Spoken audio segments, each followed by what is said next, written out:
Você sabia que dos 12 homens mais próximos de Jesus, apenas um morreu de causas naturais? Os outros 11 tiveram fins tão brutais e chocantes que até hoje causam arrepios em quem conhece suas histórias. Mas por que eles aceitaram morrer de formas tão terríveis? O que eles viram que fez com que preferissem a tortura à negação da fé?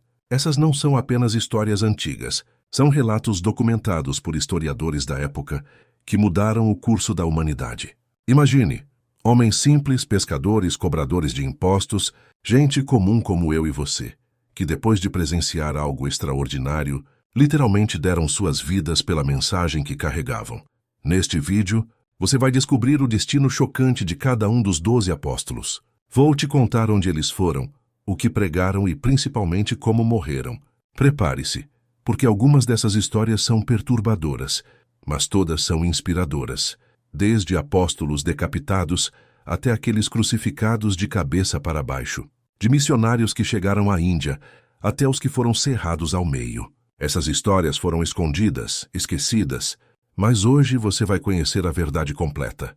E tudo começa com o líder deles, Pedro, o homem que negou Jesus 3 vezes, mas que se tornou a rocha sobre a qual a igreja foi construída. O destino dele vai te surpreender. Pedro era um pescador simples, impulsivo e cheio de falhas. Ele foi o único apóstolo que andou sobre as águas, mas também foi quem negou Jesus 3 vezes na noite mais crítica. Depois da ressurreição, Jesus o restaurou e lhe deu uma missão: apacenta minhas ovelhas. E Pedro levou isso tão a sério que mudou o mundo. Após o Pentecostes, Pedro se tornou o pregador mais ousado do cristianismo primitivo. Ele curou enfermos, ressuscitou uma mulher chamada Tabita e enfrentou autoridades judaicas sem medo. Foi preso várias vezes, mas sempre escapava milagrosamente. Sua pregação era tão poderosa que até sua sombra curava os doentes. Pedro viajou por toda a Judéia, Samaria e eventualmente chegou a Roma, o coração do império que perseguia cristãos.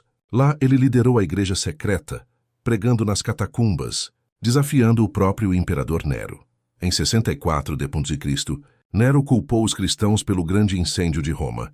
Começou a perseguição mais brutal da história. Cristãos eram queimados vivos como tochas humanas, jogados para leões e torturados publicamente. Pedro foi capturado. A tradição conta que quando Pedro foi condenado à crucificação, ele fez um pedido impressionante aos soldados romanos: não sou digno de morrer como meu mestre morreu. Me crucifiquem de cabeça para baixo. E assim foi feito. Pedro morreu invertido, olhando para a terra em Roma, no local onde hoje fica o Vaticano. Mas essa foi apenas a primeira história. André era irmão de Pedro, e foi na verdade o primeiro apóstolo chamado por Jesus.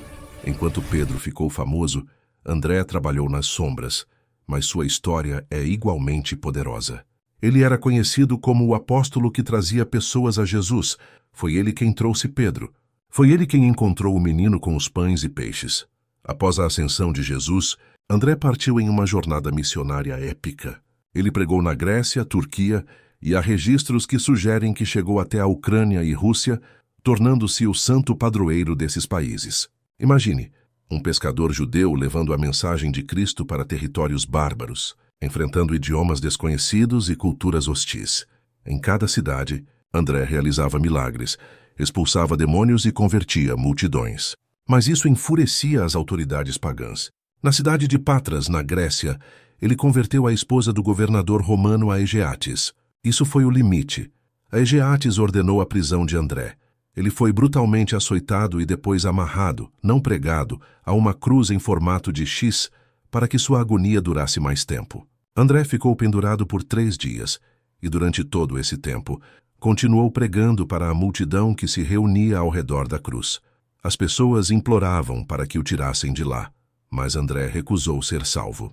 Ele queria morrer como seu mestre. No 3º dia, uma luz celestial envolveu a cruz e André partiu. E você teria coragem de fazer o mesmo? Deixe nos comentários qual apóstolo você quer que eu conte a seguir. E se está gostando, deixa o like para essa mensagem alcançar mais pessoas. Tiago, filho de Zebedeu, era irmão de João e um dos apóstolos mais próximos de Jesus. Ele fazia parte do círculo íntimo, aqueles 3 que testemunharam os momentos mais importantes: a transfiguração no monte, a ressurreição da filha de Jairo e a agonia de Jesus no Getsêmani. Tiago viu tudo.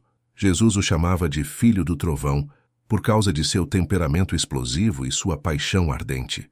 Ele e João uma vez pediram a Jesus permissão para fazer descer fogo do céu sobre uma vila samaritana, que os rejeitou. Era esse tipo de homem, intenso, impulsivo, fervoroso. Após o Pentecostes, Tiago se tornou um pregador poderoso em Jerusalém. Sua pregação ousada incomodava profundamente as autoridades judaicas, mas especialmente o rei Herodes Agripa I, neto daquele Herodes que tentou matar Jesus bebê. Em 44 d.C., apenas 11 anos após a crucificação de Cristo, Herodes decidiu fazer um presente aos líderes religiosos judeus que odiavam os cristãos. Ele ordenou a prisão de Tiago. Não houve julgamento longo nem chance de defesa. Tiago foi decapitado pela espada, tornando-se o primeiro apóstolo mártir. Sua morte foi tão rápida e brutal que chocou a comunidade cristã primitiva. Mas há um detalhe impressionante. Segundo o historiador Clemente de Alexandria, o soldado que levou Tiago à execução ficou tão impactado com sua coragem e paz diante da morte que, no último momento, se ajoelhou e confessou ser cristão. Ambos foram decapitados juntos. A morte de Tiago acendeu a chama da perseguição que viria. João era o apóstolo mais jovem. Provavelmente tinha entre 18 e 20 anos quando conheceu Jesus. Ele era irmão de Tiago e também um filho do trovão, mas ao longo dos anos se transformou no apóstolo do amor. Foi ele quem escreveu: Deus é amor, e amados, amemos uns aos outros. João foi o único apóstolo que teve coragem de ficar aos pés da cruz durante a crucificação. Jesus, vendo sua mãe Maria e João ali, disse: Mulher, eis aí teu filho. E para João, eis aí tua mãe. A partir daquele momento, João cuidou de Maria até a morte dela. Após o Pentecostes, João liderou a igreja em Éfeso, na atual Turquia, tornando-se uma figura tão influente que o imperador Domiciano decidiu eliminá-lo. E aqui a história fica surreal. João foi jogado em um caldeirão de óleo fervente para ser executado publicamente em Roma. Mas João não morreu. Segundo relatos históricos, ele saiu ileso, sem uma queimadura sequer. O imperador, frustrado e com medo de uma revolta, o exilou para a ilha-prisão de Patmos, um lugar árido e isolado, onde criminosos eram enviados para morrer lentamente. Foi lá, naquele exílio brutal, que João recebeu as visões mais impressionantes da Bíblia.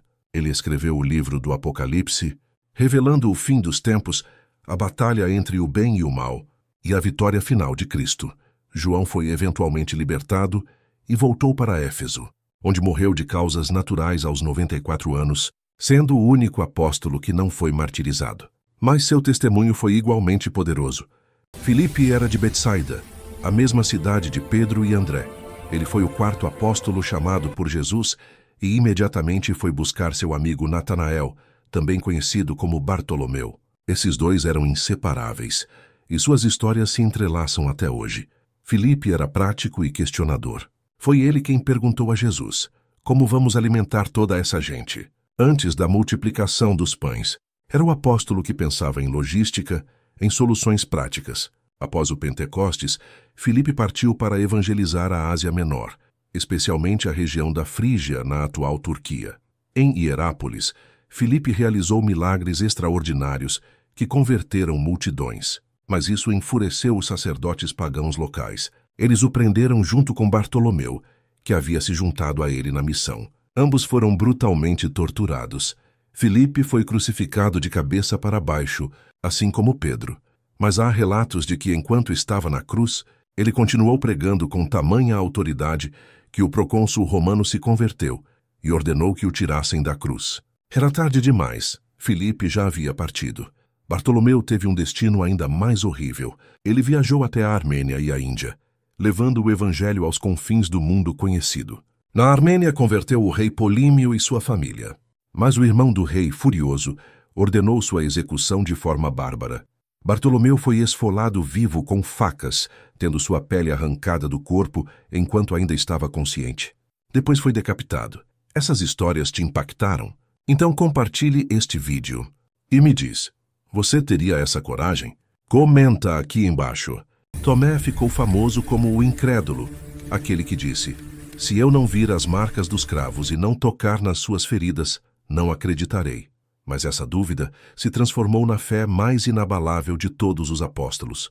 Quando Jesus apareceu e disse: "Coloca teu dedo aqui", Tomé caiu de joelhos e declarou: "Meu Senhor e meu Deus", a confissão mais poderosa nos evangelhos. Após isso, Tomé se tornou o apóstolo mais corajoso e viajante. Enquanto os outros focaram no Mediterrâneo, Tomé foi para o extremo oriente. Ele atravessou a Pérsia, passou pela Babilônia e chegou até a Índia, tornando-se o primeiro missionário cristão naquele subcontinente. Na Índia, Tomé fundou 7 igrejas na costa de Malabar, converteu famílias de alta casta, incluindo membros da realeza. Ele realizou milagres tão impressionantes que multidões abandonavam o hinduísmo e o budismo para seguir Cristo. As comunidades cristãs que ele fundou existem até hoje, mais de 2000 anos depois, mas sua pregação enfureceu os brahmanes, os sacerdotes hindus de maior poder. Eles convenceram o rei local de que Tomé era uma ameaça à ordem social e religiosa. Tomé foi preso e levado ao Monte São Tomé, perto de Madrás. Lá, ele foi forçado a se ajoelhar. Vários soldados o cercaram com lanças. Em um ato coordenado, eles perfuraram seu corpo simultaneamente com lanças de todos os lados. Tomé morreu como seu mestre, traspassado. Mas ele morreu sabendo, não mais duvidando. Sua fé custou tudo, mas valeu tudo. Mateus era coletor de impostos, odiado pelos judeus por trabalhar para Roma. Quando Jesus o chamou, ele deixou tudo imediatamente e ofereceu um banquete onde trouxe todos os seus amigos pecadores. Mateus se tornou o evangelista, que escreveu o primeiro evangelho, documentando meticulosamente a vida de Jesus para o povo judeu. Após o Pentecostes, Mateus pregou na Etiópia e Pérsia. Há relatos de que ele foi morto na Etiópia por ordem do rei Ritarco, apunhalado pelas costas enquanto orava, ou, segundo outras fontes, decapitado. Seu evangelho, porém, sobreviveu e se tornou o testemunho mais lido da vida de Cristo. Tiago Menor, filho de Alfeu, era chamado assim para diferenciar de Tiago Maior. Ele se tornou o líder da igreja em Jerusalém após a partida de Pedro. Era tão devoto que passava horas ajoelhado em oração, a ponto de desenvolver calos nos joelhos grossos como os de um camelo. Em 62 d.C., os fariseus o levaram ao pináculo do templo, o ponto mais alto, e gritaram para que negasse Jesus publicamente. Tiago recusou e proclamou Cristo. Eles o jogaram do alto do templo, mas Tiago sobreviveu à queda. Quebrado e sangrando, ele ainda se ajoelhou para orar. Foi então que um homem pegou uma marreta de lavar roupa e esmagou seu crânio. Judas Tadeu, primo de Jesus, pregou na Mesopotâmia junto com Simão, o Zelote. Ambos foram martirizados juntos na Pérsia, mortos a golpes de machado e serra. Judas Tadeu ficou conhecido como o santo das causas impossíveis, talvez porque sua própria missão parecia impossível. Simão era chamado de Zelote, porque antes de seguir Jesus, ele fazia parte dos Zelotes, um grupo radical judeu que lutava violentamente contra a ocupação romana. Imagine, um revolucionário armado, pronto para matar por sua causa, que encontrou Jesus e descobriu um reino completamente diferente. Simão trocou a espada pela palavra. O mais impressionante, Jesus colocou Simão, o ex-terrorista anti-romano, no mesmo grupo de Mateus, o coletor de impostos que trabalhava para Roma. Eles eram inimigos mortais, mas Jesus os transformou em irmãos. Essa é a prova do poder transformador de Cristo. Após o Pentecostes, Simão pregou no Egito, depois na Pérsia, onde se juntou a Judas Tadeu. Juntos eles converteram milhares, incluindo 2 magos poderosos, chamados Aroes e Arfaxate, que depois se voltaram contra eles. Numa emboscada brutal, Simão foi cerrado ao meio, literalmente cortado verticalmente com uma serra de madeira. Sua morte foi lenta e agonizante. Matias tem uma história única. Ele foi escolhido por sorteio para substituir Judas Iscariotes após a traição. Imagine a pressão de ocupar o lugar do traidor mais famoso da história. Mas Matias provou seu valor. Ele pregou na Judéia e Etiópia, onde foi apedrejado até a morte, e depois decapitado para garantir que estava morto. 12 homens. 11 martirizados brutalmente. Um morreu de velhice após sobreviver a óleo fervente. Todos poderiam ter negado e salvado suas vidas. Nenhum o fez. Se essa história te arrepiou, deixa seu amém nos comentários. Compartilha para que mais pessoas conheçam esses heróis. Faltam só mais alguns segundos para a conclusão épica. Então, o que essas histórias realmente nos dizem? Pense comigo. 12 homens comuns com medos, dúvidas e imperfeições testemunharam algo tão poderoso que transformou suas vidas completamente. Eles não eram super-heróis, eram pescadores, cobradores de impostos, revolucionários fracassados, mas todos eles, exceto João, escolheram morrer das formas mais brutais imagináveis em vez de negar o que viram. Pedro crucificado de cabeça para baixo. André pregando por 3 dias enquanto morria. Tiago decapitado. Bartolomeu esfolado vivo. Tomé perfurado por lanças. Simão cerrado ao meio. Tiago jogado do templo e depois espancado até a morte. Aqui está a verdade que ninguém pode negar. Pessoas mentem por dinheiro, poder ou fama. Mas ninguém morre torturado, defendendo uma mentira que eles mesmos inventaram. Se a ressurreição fosse uma farsa, pelo menos um deles teria confessado sob tortura para salvar a própria vida. Mas nenhum negou. Nenhum voltou atrás. Isso não é fanatismo cego, é testemunho ocular. Eles viram Jesus ressuscitado com seus próprios olhos, comeram com ele, tocaram suas feridas. E essa certeza os fez invencíveis diante da morte. Hoje, mais de 2 bilhões de pessoas seguem a fé que esses 12 homens espalharam com seu sangue. O Império Romano que os matou desmoronou. Os reis que os executaram foram esquecidos. Mas os nomes de Pedro, João, Tomé e os outros ecoam pela eternidade. A pergunta final é: o que você faria com uma verdade assim? Se inscreve no canal e ativa o sininho para mais histórias que vão transformar sua fé.